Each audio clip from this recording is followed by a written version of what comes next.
मेरे प्यारे देशवासियों, नमस्कार। आज 26 जुलाई है और आज का दिन बहुत खास है। आज कारगिल विजय दिवस है। 21 साल पहले आज के ही दिन कारगिल के युद्ध में हमारी सेना ने भारत की जीत का झंडा फहराया था। साथियों, कारगिल का युद्ध जिन परिस्थितियों में हुआ था वो भारत कभी नहीं भूल सकता। पाकिस्तान ने बड़े बड़े मंसूबे पालकर भारत की भूमि हथियाने और अपने यहां चल रहे आंतरिक कलह से ध्यान भटकाने को लेकर दुस्साहस किया था। भारत तब पाकिस्तान से अच्छे संबंधों के लिए प्रयासरत था, लेकिन कहा जाता है ना, बैरू अकारन सब काहू सौ, जो कर हित अनहित ताहू सौ। यानी दुष्ट का स्वभाव ही होता है हर किसी से बिना वजह दुश्मनी करना। ऐसे स्वभाव के लोग जो हित करता है उसका भी नुकसान ही सोचते हैं। इसलिए भारत की मित्रता के जवाब में पाकिस्तान द्वारा पीठ में छुरा थोपने की कोशिश हुई थी, लेकिन उसके बाद भारत की वीर सेना ने जो पराक्रम दिखाया, भारत ने अपनी जो ताकत दिखाई, उसे पूरी दुनिया ने देखा। आप कल्पना कर सकते हैं, ऊंचे पहाड़ों पर बैठा हुआ दुश्मन और नीचे से लड़ रही हमारी सेनाएं, हमारे वीर जवान। लेकिन जीत पहाड़ की ऊंचाई की नहीं, भारत की सेनाओं के ऊंचे हौसले और सच्ची वीरता की हुई। साथियों, उस समय मुझे भी करगिल जाने और हमारे जवानों की वीरता के दर्शन का सौभाग्य मिला। वो दिन मेरे जीवन के सबसे अनमोल क्षणों में से एक है। मैं देख रहा हूं कि आज देश भर में लोग कारगिल विजय को याद कर रहे हैं। सोशल मीडिया पर एक हैशटैग करेज इन करगिल के साथ लोग अपने वीरों को नमन कर रहे हैं। जो शहीद हुए हैं उन्हें श्रद्धांजलि दे रहे हैं। मैं आज सभी देशवासियों की तरफ से हमारे इन वीर जवानों के साथ साथ उन वीर माताओं को भी नमन करता हूं जिन्होंने मां भारती के सच्चे सपूतों को जन्म दिया। मेरा देश के नौजवानों से आग्रह है कि आज दिन भर कारगिल विजय से जुड़े हमारे जाबाजों की कहानियां, वीर माताओं के त्याग के बारे में एक दूसरे को बताएं, शेयर करें। मैं साथियों आपसे एक आग्रह करता हूं। आज एक वेबसाइट है www.gallantryawards.gov.in। आप उसको जरूर विजिट करें। वहां आपको हमारे वीर पराक्रमी योद्धाओं के बारे में, उनके पराक्रम के बारे में बहुत सारी जानकारियां प्राप्त होगी। और वो जानकारियां जब आप अपने साथियों के साथ चर्चा करेंगे, उनके लिए भी प्रेरणा का कारण बनेगी। आप जरूर इस वेबसाइट को विजिट कीजिए और मैं तो कहूंगा बार बार कीजिए।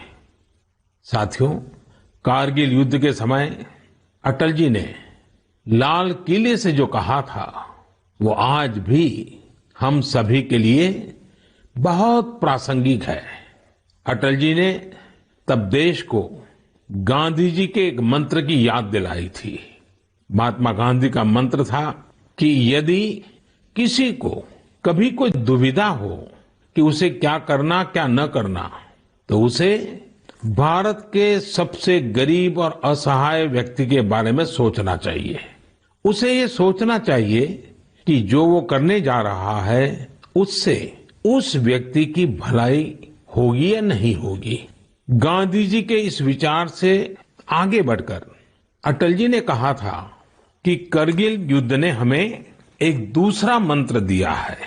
ये मंत्र था, कोई महत्वपूर्ण निर्णय लेने से पहले हम ये सोचें कि क्या हमारा ये कदम उस सैनिक के सम्मान के अनुरूप है जिसने उन दुर्गम पहाड़ियों में अपने प्राणों की आहुति दी थी। आइए अटल जी की आवाज में ही उनकी इस भावना को हम सुने, समझे और समय की मांग है कि उसे स्वीकार करें। हम सभी को याद है कि गांधी जी ने हमें एक मंत्र दिया था। उन्होंने कहा था कि यदि कोई दुविधा हो कि तुम्हें क्या करना है, तो तुम भारत के उस सबसे असहाय व्यक्ति के बारे में सोचो और स्वयं से पूछो कि क्या तुम जो करने जा रहे हो उससे उस व्यक्ति की भलाई होगी। कारगिल ने हमें दूसरा मंत्र दिया है, कोई महत्वपूर्ण निर्णय लेने से पहले हम ये सोचें कि क्या हमारा ये कदम उस सैनिक के सम्मान के अनुरूप है जिसने उन दुर्गम पहाड़ियों में अपने प्राणों की आहुति दी थी।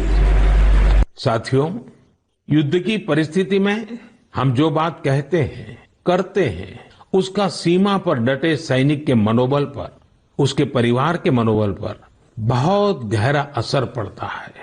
ये बात हमें कभी भूलनी नहीं चाहिए और इसलिए हमारा आचार, हमारा व्यवहार, हमारी वाणी, हमारे बयान, हमारी मर्यादा, हमारे लक्ष्य, सभी कसौटी में ये जरूर रहना चाहिए कि हम जो कर रहे हैं, कह रहे हैं, उससे सैनिकों का मनोबल बढ़े, उनका सम्मान बढ़े।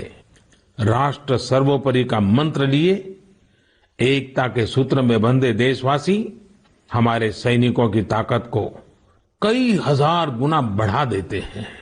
हमारे यहाँ तो कहा गया है ना, संगे शक्ति कलो युगे।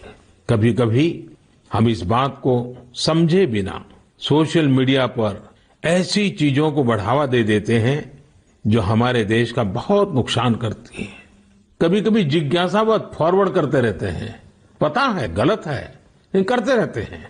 आजकल युद्ध केवल सीमाओं पर ही नहीं लड़े जाते हैं, देश में भी कई मोर्चों पर एक साथ लड़ा जाता है और हर एक देशवासी को उसमें अपनी भूमिका तय करनी होती है। हमें भी अपनी भूमिका देश की सीमा पर दुर्गम परिस्थितियों में लड़ रहे सैनिकों को याद करते हुए तय करनी होगी।